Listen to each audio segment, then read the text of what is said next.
वैद्य को बहुत समझदार होना चाहिए, शतावधानी होना चाहिए वैद्य को। जो वैद्य बहुत तेज दिमाग का नहीं है, उसको जाकर के कोई दूसरा काम खोज लेना चाहिए। जिसका बहुत तेज दिमाग हो, बहुत शार्प जिसका माइंड हो, आईक्यू लेवल जिसका बहुत तेज हो, उसको वैद्य होना चाहिए। जो साधारण बुद्धि वाले लोग हैं उनका ये प्रोफेशन नहीं है ये। अब ठीक है, सब लोग डॉक्टर इंजीनियर बनना चाहते हैं दुनिया में, मतलब मैं किसी से बच्चे से पूछो क्या बनोगे, डॉक्टर बनोगे कि इंजीनियर, यहाँ से शुरू करते हैं लोग। सबसे पहले इंजीनियर नहीं आता, पहले क्या डॉक्टर बनोगे कि इंजीनियर। अब थोड़ा सा लॉयर भी आने लग गया, अब तो फिर थोड़ा सा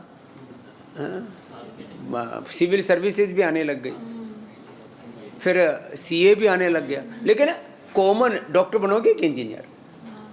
अरे भाई, डॉक्टर बनना ये बहुत बड़ी बात है। आयुर्वेद की औषध पूरी, फिर उसका थेरापी में उसको क्या करना है, खान पान में उसको क्या करना है, उपवास उसको कैसे करना है। तुम्हारे पास जो व्यक्ति आए उसको सप्ताह में कम से कम 3 दिन उपवास कराओ पहले। बोले आप अभी आए हो ना हमारे पास पहली बार, इस बार ऐसा करना, आप 7 दिन में 3 दिन उपवास करना। और 3 दिन के उपवास में ऐसा करना, आप एक दिन तो पूरा खाली पेट रहो, एक दिन तो फुल पानी पर उपवास करो पहले, फिर एक दिन नींबू पर उपवास करो, और एक दिन रसो उपवास करो, फल उपवास करो। तो ऐसे करके आप अपने रोगियों को उपवास करें ना। मैंने यहाँ पर 5 दिन तक का उपवास कर रखा है। बोले एक बार आपका ठीक होने के बाद में फिर आपको वीकली एक ही उपवास बहुत है। पहले आप 3 दिन बस्ती करो, बाद में अभी आपको कफ कोल्ड बहुत ज़्यादा है ना, तो आप अभी दोनों टाइम नशे करो, बाद में आपको एक टाइम से हो जाएगा, बाद में वीकली एक ही बार से हो जाएगा। ऐसे थोड़ा आपको ये चीज़ें होने से दुनिया बदल जाएगी पूरा। ये क्रांति मैं करना चाहता हूँ। मैं तो आपके पास में डेली 100 रोगी भेज सकता हूँ, मैं अकेला ही। अभी तो आपकी पूरी ट्रेनिंग हो जाएगी, तो आपके पास में भीड़ उमड़ करके पड़ेगी। आप उनको उसी तरह से दीजिए उपचार। और वो एक ही रोगी जो यहाँ आता है पतंजलि वेलनेस में, योगाग्राम में, निरामय में, वो एक आदमी कम से कम 100 के साथ, और वो 100 आदमी फिर दूसरे 25-50 के साथ, एक आदमी कुल मिलाकर के 1000 लोगों तक उसकी बात पहुँचाती है। यहाँ 1 लाख लोग आए तो 1 करोड़ लोगों तक अपनी बात पहुँचाते हैं। इस तरह से पूरी चैन रिएक्शन होता है।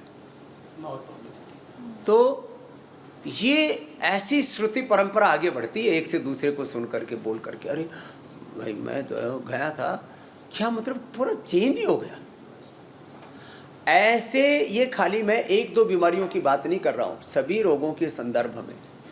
और फिर जब कोई आपके पास ऐसा MS ऑटोइम्यून डिजीज़ है, कैंसर का रोगी है, तो जैसे मैं कहता हूँ देखो अब आपके पास में और तो कोई काम है नहीं, तो स्वामी जी बोलते हैं खाली पेट कपालभाति और दिन भर अनुलोम विलोम करो और फिर आप रिजल्ट देखो। केवल दवाई से आप रिजल्ट पाना चाहोगे तो बोले ये देखो ये बात पूरी ठीक नहीं है।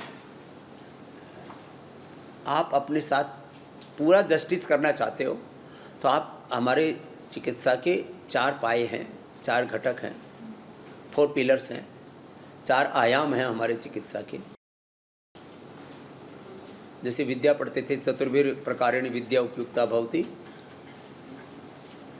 स्वाध्याय कालेन, आगम कालेन, श्रवण कालेन, श्रवण मनन निधिध्यासन, साक्षात्कार। तो ये आपको श्रवण मनन निधिध्यासन साक्षात्कार, अब आप एक चीज़ से चीज़ों को नहीं आंक सकते किसी भी फील्ड में हो। अब तो सारे integrated approach in business, integrated approach in politics, integrated approach in agriculture, industry, everywhere when we are talking about success, तो सब जगह ही बात कर रहे हैं कि भाई आपको फिर integrated and sustainable growth, integrated and sustainable development, integrated and sustainable education system, health system, सब जगह बातें हो रही हैं। आप 4 चीज़ों पर बराबर फोकस करो, एक बात तो बराबर याद, और उसको आप बहुत अच्छे से आत्मसात करो। अभी आपकी थेरापियाँ शुरू हो गई, ये बहुत ज़रूरी।